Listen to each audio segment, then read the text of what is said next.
Welcome, welcome, welcome. It is August 14th, 2017. I can't believe we're halfway through August already. Like, what's going on here? It's going by way too fast. I am James Lott Jr. This is the Super Organizer Show with James Lott Jr. It is that simple. You know, I am so happy to be here with you guys today. It's right now, a balmy morning in Los Angeles, but I'm sure it's going to burn off in like an hour and fry me the rest of the day. It has been so hot out here in Los Angeles, and I just can't take it. I actually got sunburned the other day. I was like, why am I peeling? What's going on? I don't know what that feels like. It's kind of weird. But we're going to have a good conversation today, and I'm bringing back a guest who I think at this point she's tied for most appearances on the show with two other people. I'm thinking I have to make sure I look back on the 117 episodes I've done on the show in the last 2.5 years. And but she hasn't been on in a long time, and I'm so happy to have her back. She's an early supporter of my show, and all my shows I do with her are always highly rated and highly listened to. So I'm sure this one will be no different. And she's one of my fellow Halloween friends because we love Halloween. And I'm really curious because the other day I saw she did on her social media. She didn't know what costume she was going to have yet for Halloween. I'm a little nervous for you. And I'm like, no, come on, girl. You always do good. You always do good. Of course, she's a wonderful professional organizer, and we're going to talk about something a little more serious today. That professional organizers are people too, and this person I couldn't imagine talking about this with anybody else. Miss Julie Ulmer, how are you? Hey James, how are you doing? I'm good. So, and see, now I know how to say your last name correctly. You got it. You finally nailed it. I It's finally, and I told you I interviewed someone else with your same last name earlier this week. There you go. And so I'm like, you pressed them. I mean, it's not a common last name, so I'm like, it's just kind of interesting. I had 2 in 1 week of your last name. There you go. I just like the part. I like that. I kind of like that. Basically, it calms me down. I like that. So, as everybody knows at home, and I do this all the time, I do my thanks and gratitude first. Because I believe in giving thanks and living in gratitude every day. And trust me, the last couple of years, it's really come in handy. And I made a big, gigantic announcement. For those of you who do follow me in my other life, my TV life, or don't, I made a gigantic announcement this last week. I have quit. I am leaving the shows that got my start in television, and it's time. I have other TV shows that I'm working on and other projects that have kind of taken over my life, almost because of the success of my first shows. So you may know, I created, produced, starred in, show ran, talent booked, casted the soap opera after shows on AfterBuzz TV. Days of Our Lives, General Hospital, Young and the Restless, and Bold and the Beautiful. And they're all doing really well, and I've had to make a decision to pull out. So I'll always be the creator of them, of course, but I can't do the day-to-day operations of them. They've grown so much, and I just want to give thanks and gratitude to the community of the soap opera community, the daytime community.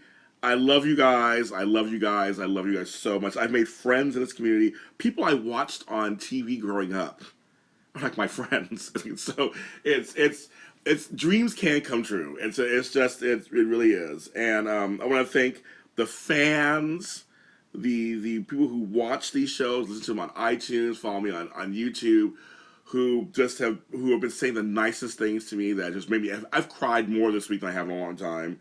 I want to thank my fellow co-hosts. I mean, just wonderful people who have the commitment to watch 5 shows a week and then dissect them, talk about them, and take the abuse from the fans because of their opinions.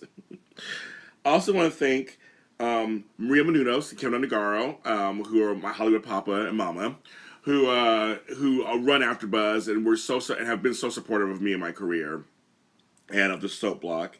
I also want to thank AfterBuzz TV, just in general. I learned how to pitch a TV show and put it together, and that changed my life forever. And that's something that I will never ever forget for the rest of my life.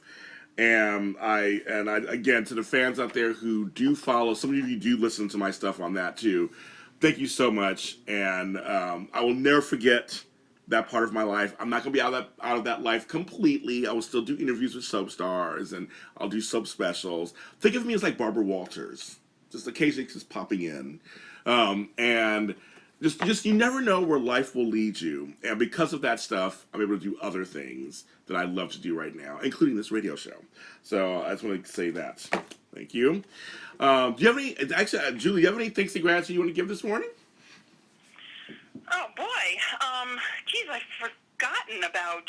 Remember I do that's this. an Remember I important do part of this. starting off, and you're right. I think that I'm actually grateful for my health. It's better. It's better than it has been, and so right now I'm really grateful for that. Definitely, because when you don't, if you're not feeling well or you're in pain, oh boy, it's not good, you know. So that's something I'm actually feeling pretty good today, and I'm gonna say thank you for that. You know, amen. That is something when you don't feel well. That's the worst feeling. When it doesn't matter what the illness is, when you just don't feel well, you don't feel 100% yourself, and it's just like it can be draining on you emotionally as well as physically, but emotionally too. So, Oh, absolutely. so that you feel good now, I like that. So I live in thanks gratitude. You feeling better also. Good. This conversation again, I'm going to probably title this "Professional Organizers Are People Too." As you said, you like that. You like that. I love it. I love it. So Because true. because we're in a profession like some others, like other professions where we're considered experts of helping people, that we're kind of viewed in a certain way. Wouldn't you agree? Yeah. Oh, absolutely. You know, one of the questions I always get is, how organized is your home? Or your home must be perfect. It must look picture perfect. Everything's in place. You know, ready for magazine-worthy photography, etc. Very Pinterest awesome. And I have to be honest with people and tell them that, you know, there are times where I suffer from clutter overload as well. And no, things aren't perfect. You know, there are, you know, things that should be painted. There are home improvements that could be done. There are, you know, constant ongoing projects. But not only am I not perfect in my home, I'm certainly not perfect in my life. And there's times where I wish I was more productive, or I wrestle with procrastination. Oh boy, do I can wrestle with that one quite easily. You know? Yes, and I can second that. Yeah, my house is I have systems in place because we're organized. I have systems in place, and actually there are times. See, here's the thing for me, Julie, is that because I do so many different things, there may be a week where I'm traveling, so I'm not home, and so I'll get home, and I'm home for a day or two, and then I have to travel again, maybe. So, that luggage is right there on the couch, but I grab another piece of luggage, and I run out. Because it's just not enough time, because I'm also preparing or doing post-work for this thing, and preparing for this thing, and there's papers here and there, and then I leave, and then like, maybe 2 weeks later, I get home, and my room's a mess. Sure. So it's not perfect all the time. Typical. That happens typically to our clients that are on the road all the time, or they're traveling. Or, I mean, I had a client that so disliked unpacking. When she hired me, she had about 8 carry-on bags, oh my 3 or 4 God. rolling suitcases, where she just had never unpacked. Just couldn't, hated it so much, just didn't do it, and just bought new luggage and or bought new carry-ons and just abandoned those pieces because it was so painful for her, obviously. So it's easy to see. You're on the road an awful lot. It's easy to understand how keeping up with all that, putting everything away, laundry, repacking, toiletries, blah, blah, blah. Yes. It's a lot. Yeah. I am a person who hates to pack. So I'll fully admit that. I wrote a blog post on it a couple of years ago. I hate packing. I don't hate the strong word. Hate is hate. No, I know it's a strong word. I do. I simply do not enjoy packing for a trip, and so for me, I'm always a last minute packer. Okay. That's I recognize it. I kind of accept it. I know that's one of my character defects, or whatever you want to call it. No, I completely. For some reason, I just do not like to pack. And having to pick out now, packing for the people, I don't mind. Getting somebody else ready to do something, I have no problem whatsoever. Packing for myself makes me want to just spew chunks. I just do not even want to do it. And seriously, I haven't really there'll be times. It's kind of funny because there'll be times when I'm going to leave the next day, And I know I have all night to pack. I'll pack at 2 in the morning, sure, whatever. And I will seriously go out to my cousin's house, hang out with her, and then I'm hanging out with my sister for dinner for 2 hours, and then let's go shopping at Target. It's right here. And like, I seriously will like do everything in my power to not be at home and pack. Yeah, sure. And Yeah, it can be a dreaded chore. it is. And A packing list, though, right? That helps. Having a packing list. It does, but I think for me it's the actual packing itself, the physical. For me, it's the physical. Because that's the whole thing. I know what I need already usually, and here's what I do. For my years of working in the fashion industry, I worked in retail. We call pulls. I did pulls. So throughout the week, if I know I need to be somewhere, I'll do pulls of like outfits I know I need to wear for certain events on a certain trip. So actually, I'll have things set aside to be packed ahead of time. So in a way, I'm like, oh, all I gotta do is just put it neatly and put it in my e-bags, my e-totes, put them neatly in there, and that's the part that I have an aversion to. Isn't that funny? Yeah, that is interesting. You already have half of it done. Yeah, exactly. You've got a list to work off of. Yes. I mean, I believe that perfectly. Seriously, I'll prepare for it, so to speak, throughout the week. If I know I'm leaving on Saturday, Tuesday, I'll start pulling, okay, these are the shorts I'm probably going to need for this, and I'm going to 2 events, so I'll pull these 2 outfits out with the shoes, and I'll have I have a rack, a clothes rack, so I'm all hanging there. Cool. And then and then I also have certain toiletry bags that are already kind of done. I have to go through and make sure if I have them. But they're all in one. I have those all in one spot. I just don't like. Nice. I physically don't like packing. Oh, I know. I know. I mean, maybe one day. I mean, I'm old now, but maybe one day I'll get over it and just be and love it one day. But like, I'd rather wipe the floor with a paper towel. I'd rather scrub a toilet with a toothbrush, things like that. I'd rather do that stuff than actually physically pack. So it's most of the things. I got packed this weekend. I haven't even started yet. I got clothes sitting out that I pulled. Yeah, I got to leave on Saturday.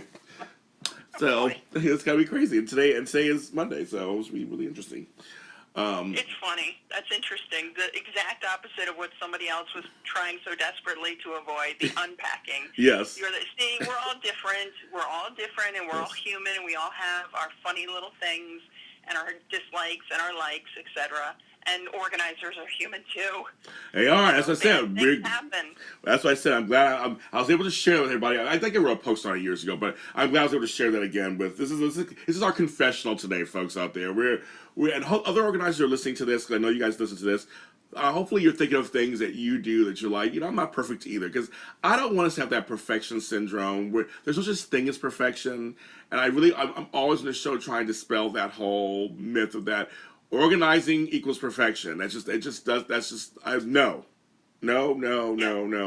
Yep. Right, Julie? Yeah. Oh, yeah. And I see over-organizing frequently, where it's just clients are knocking their heads against a wall trying to make everything perfect, and everything's got to be, just so by some sort of handbook, or it's got to be KonMari'd, or whatever it is that they're doing, and they're putting a ton of extra energy and effort into it, when in all reality they just need things to be in better shape than they were before. They have to have the systems put into place. They have to have landing zones which are open, free, welcoming, and willing places for things to land and to live. Yes.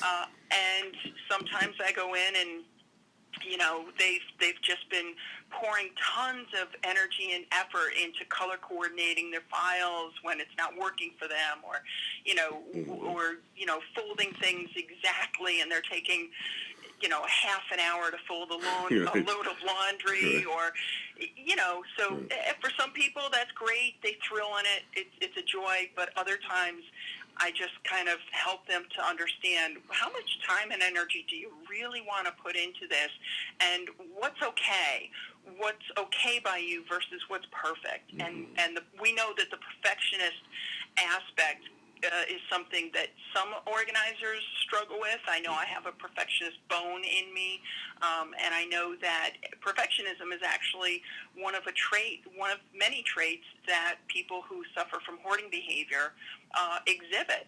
The matter of fact is that if they can't do it perfectly, if they can't do it by the book, their book, they don't do it at all. Mm-hmm. So I'm constantly trying to work on perfection and let things go, even as simple as when I write a Post-it note, if I've misspelled a word, instead of scratching out the word, I can't handle, like, it's like, oh, I can't have a scratched out word on my Post-it note. I've got to start all over again. Even if it's a temporary Post-it note that's only going to last for the day, right. I'm trying to swallow, breathe deeply, and say, it's going to be okay. The scratched out word is okay. You know, is that what we would call exposure therapy? Yes. You know? Yes. Sort of exposing myself to it, yes. being okay with it. Yeah. Not easy, but it's good to strive for. And, you know, with clients, it's like, what's going to be okay here in your home? What is realistic to you? And that's another thing, the realism. So one of the things we may have talked about before in the past is, well, we certainly have talked about transparency, but I really appreciate honesty. I'm a brutally honest person. Yes. And with honesty, I've talked about before and blogged on my website and whatnot about depression. Yes. And how depression has affected me in life over the years, starting with a postpartum depression when my daughter was born in 1994. That was the first kind of real eye-opening, severe, episode. And later on, a few more episodes. So I've been diagnosed with severe depression, or what is sometimes called clinical depression, as well as having dysthymia, which is sort of the low-grade fever of depression. Okay. It's just this pessimistic sort of, the glass is always half empty, have difficulty finding joy. It's something that I think has been in my background since I was probably about 10 or 11 years old, believe it or not. And so the dysthymia, as well as the episodes, which I have not had any of in many years, have given me great insight to what it's like to be depressed. And sometimes there's depression for no reason. Sometimes depression is coming around after a few incidents or a few traumas or a few tragedies, and of course after loss and grief. So you lost your brother more than a year ago. Mm-hmm. Is that true? This week it's a year this week. This week. And that's really very difficult. Yeah. And so with that loss, you might have noticed that on some of the anniversaries, his first birthday, that he wasn't with you, etc., that you have a spike in your grief. Yes. But you were able to handle the depression, or not being depressed. You were able to handle your grief and the loss. Coming off of that, it's for depressive people, it's really important to be aware of what could possibly be the slippery slope. So, and this year has been really difficult for me so far. Well, you lost a sister, so you know what that feels like now, like me. You know what it feels like. She's actually a sister-in-law. Oh, sister-in-law. Okay. But she's been an integral part of my life since I was 3 or 4 years old. Wow. So well, she's your sister. She's your sister at this point. I mean, at this point. You know what? That's true, and she said that to me in one of the last conversations we had before she died. She said, you know what? You're just my sister. Yeah, at this point. You're just my sister. Yeah. And so that was in April. June, I had surgery, which in a way, is its own little trauma, but in a way it was helpful because it did ease some back pain that I've been having for many, many, many months. And then I've had a traumatic loss with the death of my cat, who is 20 years old, in July. Yeah. And that one, because of the trauma, really blew me away. Yeah. Blew me away to the point where I said, you know what? I need therapy.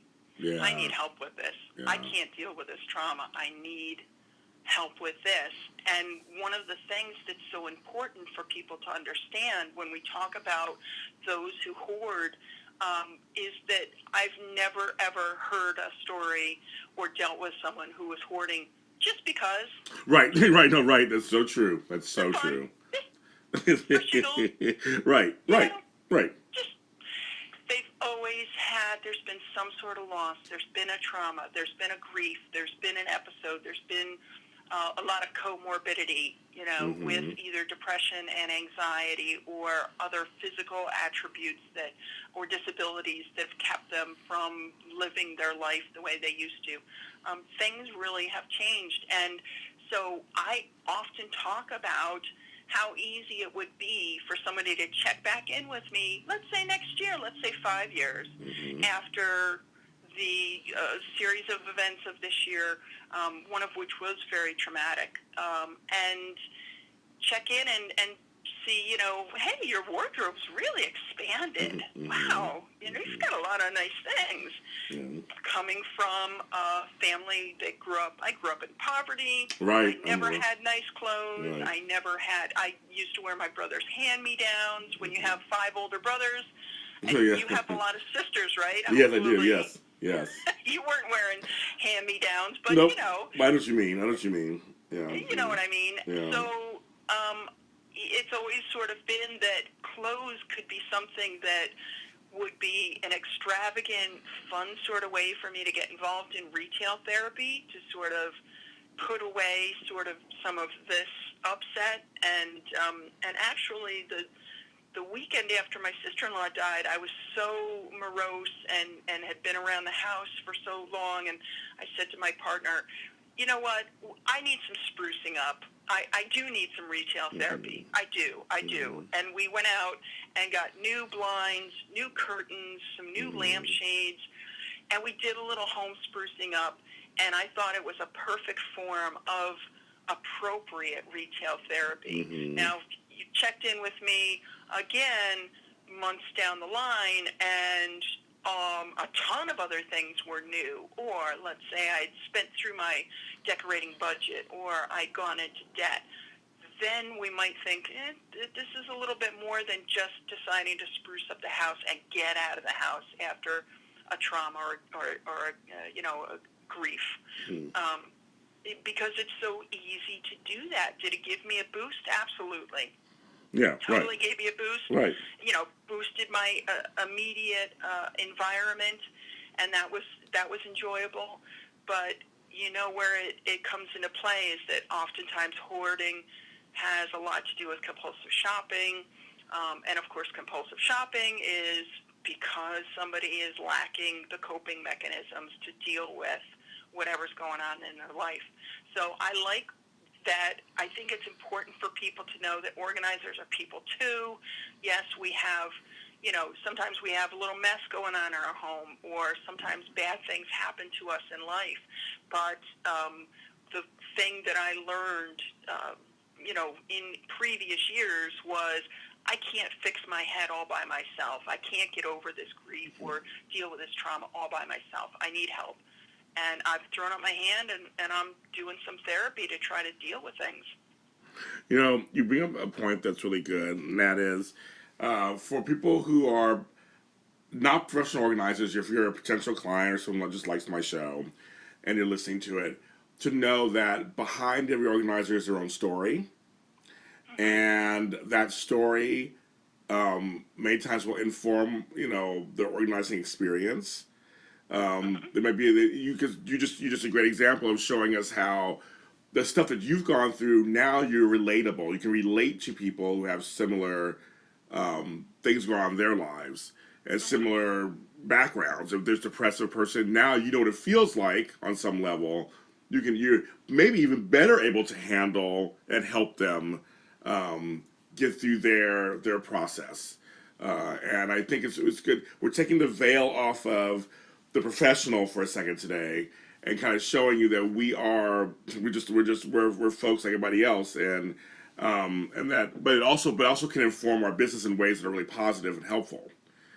And so hearing these stories, people should, if you're an organizer listening to this podcast, or however you're listening to this, I hope that you're thinking to yourself, you don't have to be kind of in the closet, so to speak, with whatever's going on. I mean, it's up to you to share whatever you share or don't share, but just take what you have and know that there's no such thing as perfection. I'm going to keep saying that all the time on my shows, but that what you may have to offer could be really, really great from your personal life and to your personal experience.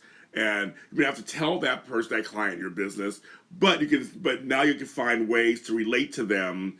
That's not just textbook or not just, well, I learned this way and that's that. Like, no, integrate some of your personality, your personal growth, possibly your personal tragedy, whatever it is. You can integrate it into your business somehow and how you talk to people, right? Yeah, definitely. I mean, the one of the things that when I do my talks and presentations and whatnot, I ask everybody, okay, who here has dealt with trying to sort of put to bed someone else's estate or someone else's home? Who here has had to work through the passing of a loved one and now you're dealing with their stuff? Almost everybody raises their hand, you know, and that's definitely something I'd done with my father through a period of a number of years when he first downsized, and then when he, you know, we first moved him in with my aunt because it worked out better for them to be together than separate in their own homes. Then it was into the assisted living facility. Then it was when he died, and that is just one of the hardest things in the world, was going down there the day after he died and collecting all of his things in his room. And with my brother, thankfully, I had support, but it was one of the hardest things in the world. It really was. And also dealing with what I call inheritance absorption, which is the wave of belongings that had come to me a number of times over during this period of a few years, and they settled on the floor of my office, which I hated because I had made a resolution many years ago that I would have no obstructions, nothing on the floor in my office. And here we go with the boxes and a couple of bags and stuff, you know, and some of the personal belongings. There was nothing. I still have his glasses. Throwing away a pair of his shoes. It was so difficult. Yes, well, yes, I understand. You feel like you're tossing away a piece of them. You feel like, oh no, you know, this memory is going to disappear of the way he wore those shoes or his eyeglasses or whatnot. And so I really get it, you know, when somebody's struggling with something that belonged to a loved one. And part of my advice to them is, what I found was helpful was to be careful, to parse it out, to try not to do it all in one fell swoop. It took me a number of weeks to kind of start letting some things go a little bit at a time. I'm doing the same thing with the belongings of my cat, Oliver. You know, soon there'll be her bed that she would come inside and sleep in the winter, and there will be, you know, there are parts of the belongings that I decided it's just not a good idea to do it all so very quickly. I've seen with clients two things. Either they've called me in desperation very shortly after someone's passing and said, please come and get all of this. Right. We need to get all this out of here. Yes. And then the flip side, which is coming into someone's home and things have been there now for 4 years, 5 years, 8 years. Yes. I always sort of warn people. When my sister-in-law passed, I said to my brother, now listen, slow and easy with the getting rid of everything. He did go on a tear, and the one thing he felt very strongly about and made a good decision about was he got rid of everything that was related to her sickness. The hospital bed, the wheelchair, the walker, the commode, the bandages, the vitamins, supplements, the medicine, all that stuff. He just wanted that gone right away. And he did a great job with that. And then slowly he's been working through more of her possessions and belongings and not doing it in a super quick way, because I think people have regret when they do that. Yes. You know? I have a client who, we're talking 10 years later, every once in a while will say, I shouldn't have gotten rid of those couple of those pictures, or that one thing. I'm like, I was with you the whole. And they don't. I mean, who knows? They blame me deep down, but they know professionally I didn't do anything they didn't tell me to do. I mean, I did whatever they did. I was very cautious back then, and I know because I've had a lot of loss in my life, so I don't. I'm just like, let's throw this out. I mean, I'd ask 5, 10 times. I give suggestions. while they're like, "Are you Right. sure? Should we put this aside? Think about it for a couple of days." Right. There were a couple of things. Most of the stuff she was glad to get rid of. She's never brought up since. But there's a couple of things I just noticed in the last couple of years that when I see her, she's like, "God, I should have kept that one thing." It's to say, so I'm like, who knows what's triggering that? And that's her own stuff. Who knows what's triggering that right now? But it's Right. interesting that. Yes, you have to be really careful. I'm always about small steps still can lead to large rewards. I always say that. It's like small steps are fine. Take small steps. Yeah. It's gonna be okay. We're not in a race. This isn't a marathon. There's no Right. race. You have to end in 3 hours and 30 minutes. You take your time. It's his life, and when you Yeah. feel it, you feel it. You feel it. You feel it. And I just want to say for myself because I've had a lot of death in my life, but with my brother, I found a box of his stuff. We're still finding stuff of his. So I found it, and I found his headshots in the '80s. He tried to be an actor. Yeah. I'm laughing now because now I can laugh out, but I burst into tears when I saw it. And Oh, so sure. when just burst, I sobbed like a baby. And then, and that's what's funny. It's supposed to be it was a happy memory for me, but I'm still crying about it a year later. And right now I'm holding on to it. I'm like, I probably should get rid of them, but right now I'm doing my own advice. I'm gonna hold on to it for now. Yeah. I found a place for it. Pass. Yeah, I found a place for it, and so I'm going to leave it there. I got rid of other stuff of his I didn't care about, but that was like I remember those headshots. Remember when he had them done. There's a big memory behind them. I'm going to hold on to them, and I'm not going to feel guilty about it. I'm not going to feel guilty about it. I'm going to hold on to them. Oh, definitely. I'm always telling clients, and I use the same idea myself, is that you can take a first pass, go for the low-hanging fruit first. Yes. Go for the things that are screaming out at you as, like the hospital supplies and the medical supplies. That screamed out at my brother first. Then you can take a second pass further down the line. You can take a third pass. There's no, that's where the KonMari method kind of gets me a little bit sometimes. Oh, yes. Very dramatic, very extreme, all at once. I kind of like the taking passes because eventually I'm going to get rid of my dad's eyeglasses. Right, you will. You will. Right. And, some of, believe it or not, I know it sounds harsh, but I have his teething beads from when he was a baby. Now they're wooden. They're probably covered in lead paint. Yeah, I know really. He's a 1930s baby. I don't even have my own. I don't have anything from my childhood. So, I was the baby of many children. My mom had given birth 8 times. I understand that. 7 siblings. Yeah. There was loss in my family too. But I think by the time they got to me, it was like, baby blankets. Toys. But what actually soothes me an awful lot is, especially because I have no toys, and I grew up in the early '70s, and so me too. Fisher Price and etc. Some of the things that we remember. I built a board on Pinterest strictly out of toys, Holly Hobby, lunchboxes, memories from the '70s. Wow. The toys that I don't own anymore that I did play with. I remember playing with, and it gives me comfort. Oh, that's a good idea. It gives me comfort. And did you know, like Fisher Price put out holiday ornaments that are little miniature versions of some of their most popular toys. Oh my God. Of that era, and it's one of the most popular ornaments in the world because, America. Let's keep it to America. Yeah. Because here's this little miniature version that reminds somebody of the toy that they used to play with, which they may or may not own anymore.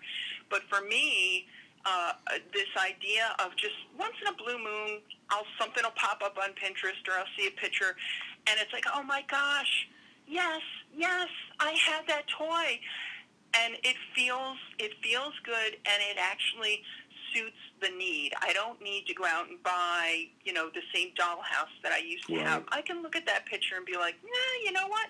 And what they're finding now through actual studies, and we've been telling our clients this for years, it's okay to take a picture of something because that might be the forever memory that will suit your needs, that will fill the void, so to speak, of that actual piece, and then actually let it go. I think my Pinterest board is kind of proof positive of that.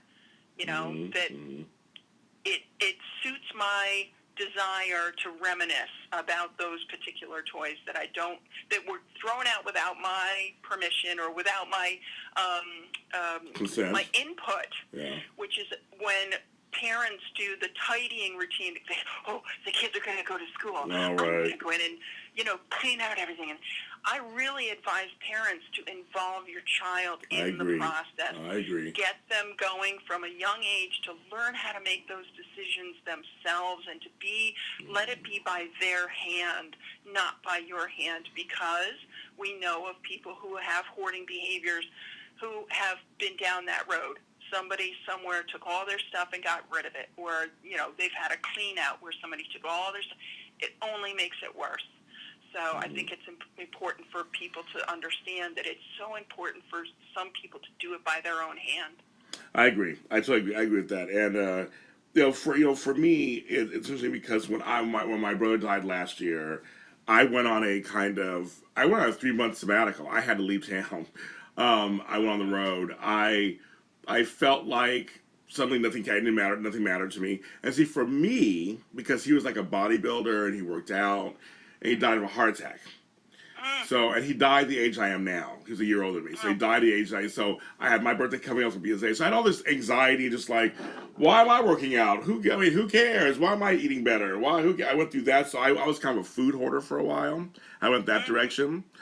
I started buying, I'm gonna buy whatever I want. I'm gonna finally have that ice cream every single night if I want to have ice cream every single night. Because I'm gonna die anyway. I'm gonna have donuts every day if I want to have donuts every day. I'm gonna have that chili that has 8,000 grams of sodium. I just don't care. I went that direction, and I suddenly had lots of food that when I finally came to my senses again, I can't eat that stuff. I'm really gonna kill myself because I have high blood pressure already, and I'm like trying to get that under control. And I was trying to lose weight. I was all this stuff, and I've gained like 40 pounds in the last year.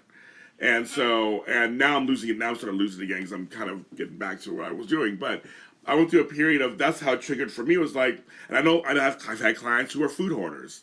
I've had clients who've had food for 2 or 3 years. I have clients who have gone and bought because they grew up poor or grew up in the Depression era, or they just decide no one can tell me what I can't buy, or it's on super sale, so I'll buy those 10 cans for $1, and it's just you in the house. Like you'll never get to all that corn. Like you just won't.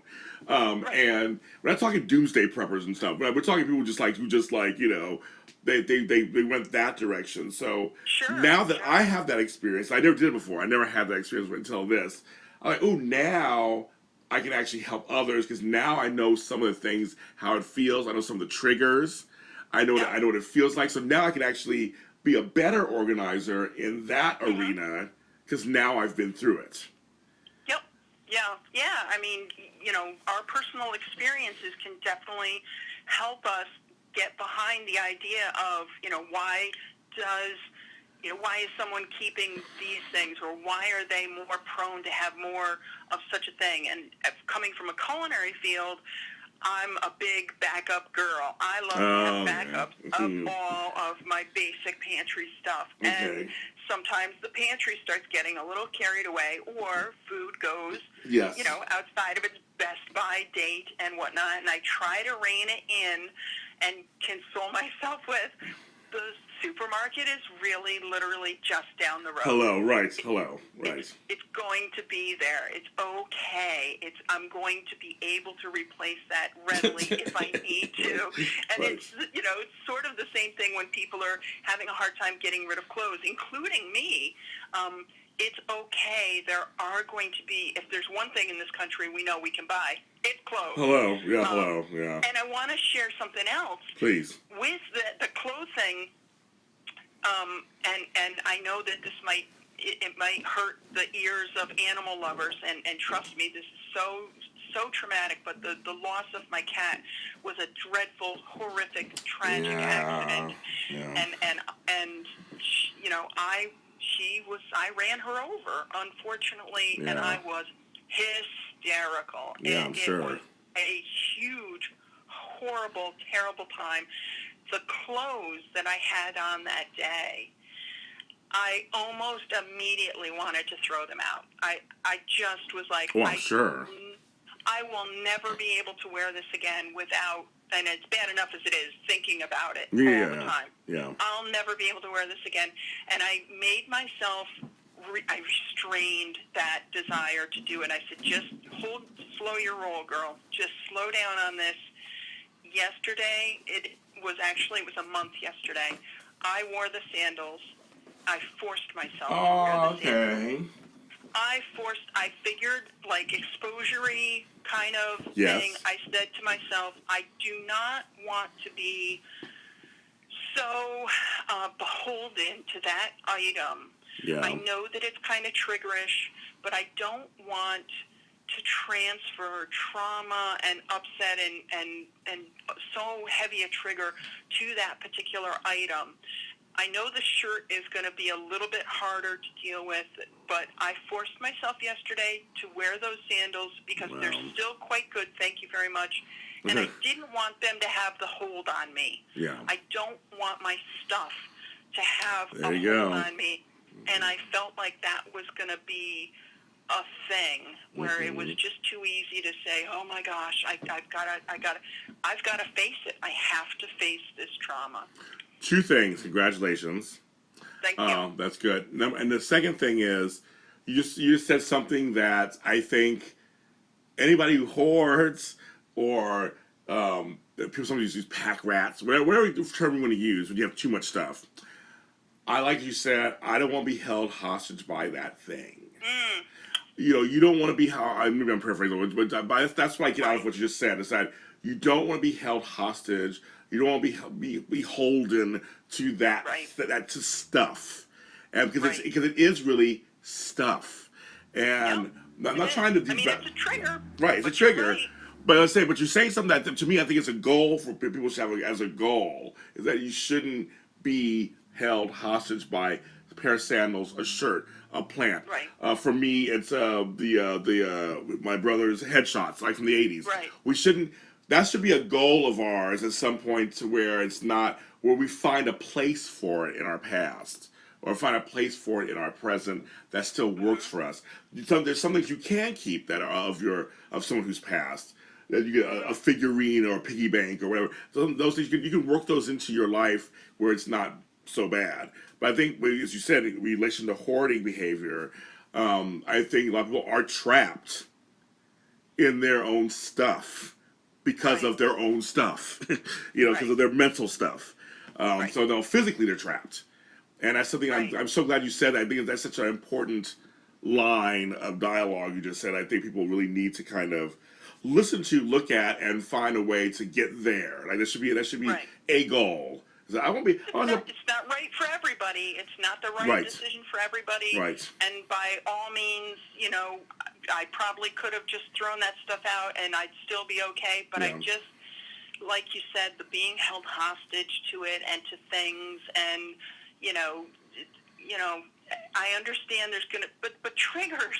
I understand that there's triggers attached to belongings. But the triggers are also in our minds too. Yes. It's smells, it's sights, it's hearing music, and I know that I can easily attach things, attach events. We all know that there's a song. There's a song that a client, her husband died tragically, very sad. And when I was helping her, the song came on that had been a part of his memorial service. So now, whenever I hear that song, I automatically think of that man, who I never met personally, but he was a great guy. And needless to say, I couldn't believe this. Just shortly after my cat's passing, I went back to work very quickly because of time-sensitive clients, maybe too quickly. And we all usually, if they are music lovers, we like to put some tunes on to keep them going, moving and grooving. Yes. And that song came on, and so now I'm thinking about this, fella who unfortunately, tragically died, and the tears are ready to come. And I asked my clients, "Can we just turn the channel on?" Right. And so it's not just physical belongings that trigger us; it's all sorts of things. It's learning how to handle the emotions after the trigger that will, give us the strength to get through, to handle the grief, and to process it. Because it's going to be a trigger, that song, forevermore in my life until I'm an old lady. When I was a professional organizer back in the day. Exactly. Until I lose my memory, there are these things that are going to be a part of our lives. So and I know it's different for everyone else, but I decided it was time. I've got to face that because I don't want to transfer grief and guilt and upset and trauma onto physical possessions, because I see what a slippery slope that can be. I hope through this episode and just all the things that we do, it's always my hope to eradicate, and that's the word I've always chosen to use, eradicate shame behind hoarding, behind calling yourself a pack rat, behind excessive behaviors, behind depression, behind all that stuff, because I feel like shame has no place in our lives anyway. It doesn't do it. It doesn't help us. It's not anything that does anything. It just adds on. And I think at this point, I always say this in my practice. I've said it for the last 10 years of my practice, whatever. You got to where you got to. Okay, it's already done. And on Oprah Winfrey's show years ago, this phrase changed my life forever, and I've done a blog post on it. When I heard this chick say, forgiveness, the definition of forgiveness is giving up that the past could be any different. I love that. When she said that, forgiveness is giving up the hope the past could be any different. And when I said it to myself 3 or 4 times, it clicked for me in so many areas of my life. And I use it in my practice. So you are where you are because of events. You've gotten there. Yes, this is what's happened. You're a hoarder. Or behind the door, you can't open the door all the way. Like, you already got there. Now you've acknowledged it. Right. Now you know it's there. Take the shame and guilt and all that out of it and blame. Just get out to be done. Just now vow to move forward. Find ways to move forward that you won't have this problem anymore. That's now, because it's already happened. It's already happened. Right. And you can't do anything about it. But now you got to deal with it. Now you can deal with it, and now you can do something about it. And so I hope with this also, we're talking about, I just think it's, we're saying some personal things here, but I think it's really important for other organizers listening to this, and for people who are not organizers listening to this, that we're all collectively, and this is my opinion, of course, collectively, what I do affects Julie, what Julie does affects so-and-so, and so-and-so affect, we all have a rippling effect, whether we know each other or not. That's why I like that story you said about how you didn't even know the gentleman who died, but the song affects you. That's how I feel. We're all part of the same organism that's moving and shaking and going through the universe, that I think if we can eliminate some certain behaviors and thought patterns, we might be a little better, the ripple effects will be a little better in the universe. Absolutely. Yeah. I mean, we're in a for-profit business. Yes. But by goodness, we are in the people business. We sure are. And it's so important. For me, I love creating some sort of a change. I love affecting change. I love helping and supporting people as they are going through their changes. But, awareness and education is what's helped for people to be okay with saying out loud, I've suffered from depression. I've had suicidal tendencies. I've had, intrusive thinking. I've had scary times in my life. I've had to rely on medication. There's a chemical imbalance in my brain that is not my fault. Yes. And with hoarding, it's definitely, as you said, there's something that has gotten you to this point. Now what do we do? A series of events got me to a point where I felt like I was going to have a nervous breakdown. Yeah, absolutely. Okay, now what do I do? Now what do I do is I'm drowning. I need to put my hand up and ask for help. Yes. I need to reach out for help. And hopefully most organizers, they're definitely in the business because they enjoy helping people. Yes. We need to help people adapt and overcome their situation. And there is always hope. As we know with those people who are chronically disorganized and people who suffer from hoarding behaviors, one of the biggest things that they feel is a sense of hopelessness. Right. And that's definitely one of the cornerstones of depression, not just feeling a sense of hopelessness, but overwhelm. Yes. And we know that's the number one thing Yes, it behind is. why a lot of our clients are calling us. That's very true. If we can create a little more awareness and education, and this is what, I just gave a presentation to my local Department of Mental Health about hoarding, and I was going to open the presentation with it, but I left it towards the end, and towards the end I gave them the rundown of how 2017 has affected me, and all of these therapists and clinicians, you could see them kind of shaking their head and feeling sort of bad for the series of events that have been so affecting me this year, but I ended it with, I could very well slip into and suffer from hoarding tendencies and behavior. Me, somebody who my clients think my home looks like, a Pinterest photograph. Me, this could happen to me. So we need to put a face on it that it's not a gender thing. It happens more so with older people, but every race, ethnicity, every demographic as far as finances are concerned. We know people who hoard that are millionaires. Oh, yeah. We know people that hoard that are, scraping to get by check.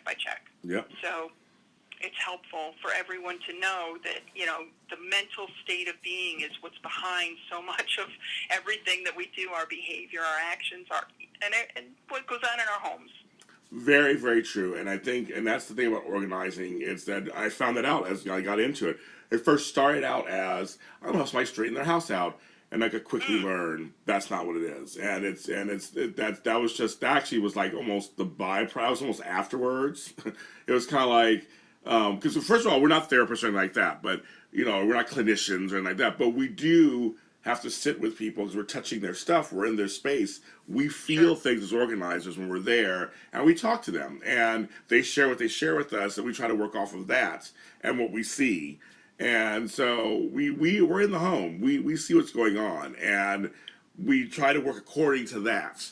And I just want to give a shout out to eradicating shame on getting help, whether it's getting an organizer, or I'm a certified life coach, whether it's getting a life coach or a therapist or a psychologist, or it doesn't matter, or a pastor, or whatever it is you believe in. Let's forget the shame of getting help. There's no shame in going and saying, I've gone as far as I can go at this point. I need someone to take me to the next level. And there's no, and if you want to, those out there who are listening and thinking, I want to organize, or possibly keep that in mind. If you're at a point where you're questioning you need an organizer, I always say usually you need one. That's usually my thought. So good. So I'm like, good for you. Good. You thinking already that much. If I were drowning in a body of water, I would stick my hand up. Hopefully, I would yell for help. I would try to reach for a SOS. Right. I like that. And we're here to help. SOS. SOS rings. Thank you. That's what I would do. Yeah. If you're drowning in emotion or upset or grief or depression or your stuff, throw a hand up. Ask for help. For help. Yeah, and that's where we'll end the show today, because I think thank you for being so, Julie, for sharing your story and being so open and honest, and which you always are anyway on my shows, but open and honest and transparent, because I think you will actually, what you're talking about is going to help a lot of people out there, organizers and not. I think, no, seriously, I think if more people were like us, who really just were ourselves and talked to. But we love this profession, you guys out there. I just want to tell you, we love being organized. We've both been doing it for a long time. We talk about it. She and I both are on different programs, talking different industries, talking about it. We love this profession. We love this industry. I think this industry really does help people live their best lives. I say it all the time on the show. And I just want you to know that we are now sharing some of our personal experience, let you know behind the organizer, there's a real human being who lives and breathes just like you do, and we all can help each other. Absolutely. I think that's the bottom line. And you are Minding Your Matter. That's right, mindingyourmatter.com. She's on Facebook, Minding Your Matter. She's on LinkedIn.